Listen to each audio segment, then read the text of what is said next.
tsy dia ho lava resaka fa ny ankapobeny fa volazan'ny filohan'ny fiangonana teo fa natapa-kevitra zany a ny hoe anohana zao asa lehibe zao dia tena tsy lainga ny fahoriana zay nentin'ny président am-piangonana fa anisan'ny nanatrika ny tena ary tamin'izany fotoana zany zavatra atao hoe nahotra fondrindra dia ny fahoriana satria matetika tamin'ireny fotoana ireny misy le toroteny mandeha ery ariana ery misy metsika devoly ny ery misy marary izy rery sekoly sabata enjera dia teo moa zany dia nangataka fahendrena tamin'i Jehova dia tapa-kevitra hoe anohana an'ilay asa satria tamin'izany fotoana zany a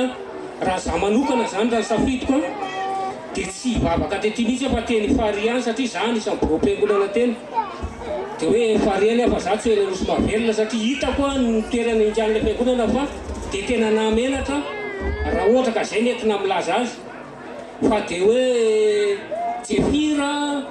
no fefefy dia jefira ny tafo hoentin'ny rivotra safotifotin'ny rivotra ny samaritana saina miazona an'le jefira ny toroteny mandeha any ny zaza-behivavy mitondra fahoriana amin'ny tanin'andro dia ataon'ny olona fimezana araka ny tenin'ny président teo dia fahoriana ohatran'izany dia za manokana zany tena zaho tsy ho afa-baraka amin'io fa sao dia menatra olona eo anao tsy ahavita eo fa alao anay ny fary dia rehefa nandeha teny zany dia hita le fahorian'le olona anankiray dia tapa-kevitra hoe alao anohana nyty azy ty fa matoy io napetaka eto zao sitrapon'Andriamanitra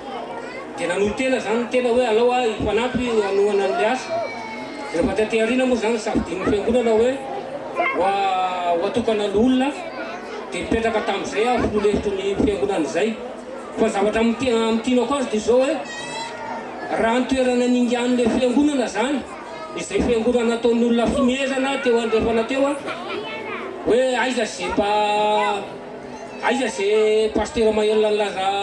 hitondra ny 2013 zao hoe fahorianareo mba mahita ve zany filohanareo zany zao fahorianareo dia nilatsaina ohatran'izay zany ny fiangonana teo kanefa zavatra isoran'Andriamanitra dia tsy nampiambitra ny vahoakan'Andriamanitra zany fahoriana rehetrarehetra zany fa dia mijoro foana nanosika an'le asa dia voninahitra ho an'Andriamanitra satria raha ny tenanay sy ny président sy ny olona sy ny borom-piangonana tsy ahefa izao asa zao fa ao le fanohanana avy amintsika fiangonana indrindrandrindra ny tolotsaina avy amin'ny paroasy ny régionaly tany amin'ny nasionaly rehetrarehetra tany dia voninahitra ho an'Andriamanitra fa tonga amin'izao toerana zao ny fiangonana.